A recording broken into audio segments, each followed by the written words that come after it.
Wheel the machine into the space where the work is to be done. Starting with one section of cable, attach the cleaning tool you've selected for the job with the previous assistance of your rental agent. Use the spanner wrench to connect or disconnect the cable and the cleaning tool.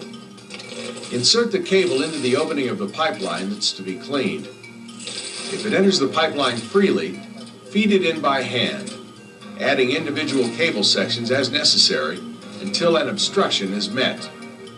Connect the last cable you inserted into the line to the power unit. Before turning on the motor, be sure the reversing switch is on forward. Never handle the rotating cable sections when using the Model C drive unit.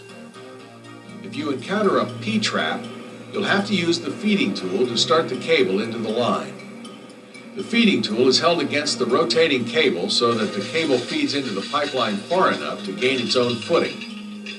If it is necessary to use the feeding tool, remove the starting switch from its bracket and use it to control the machine while you work the feeding tool.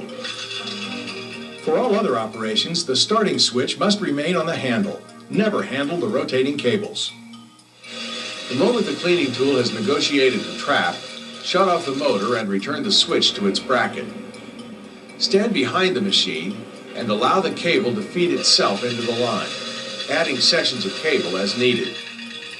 The feed-in action of the cable is so positive that it's often difficult to know when a stoppage has been reached. A good indication, however, is a laboring motor or a slippage of the safety clutch. It's a good policy to work back and forth by alternating the motor in reverse and forward for a few seconds in each direction until the initial opening is made. A foot or two backward and forward several times should do the job. When the machine is 2 to 3 feet from the opening, disconnect the cable at the machine and add an additional section of cable. Repeat this procedure until the blockage is encountered and cleared. When possible, keep plenty of water running through the line while work is being done. This allows the obstruction, broken loose by the cleaning tool, to be flushed out. This also allows the cable to be washed off when it's withdrawn from the pipeline. Always wash off the cable in this manner or with a hose to clean off any acid which may have been present in the sewer.